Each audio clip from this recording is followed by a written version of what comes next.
Today we are going to go back to creative writing. By the end of these 5 prompts, you will have 2 pieces of creative writing and 3 personal narratives. Today we are going to use story starters as our inspiration for creative writing. I'm going to read through the 5 story starters below, and you will pick the one that inspires you. How would you continue the story that was started here? Number 1, when I flipped on the radio that night, I couldn't believe the voice I heard coming through the speakers.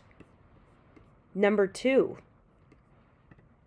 I opened my eyes and had no idea where I was. Number 3, it all started when I accidentally picked up the wrong suitcase at the airport. Number 4, every time I heard the ice cream truck go by, I got scared. And number 5, there once was a rabbit who loved to dance. Which one of these prompts are you going to write about today? Pick one and set your timer for 7 minutes and 42 seconds. Happy writing.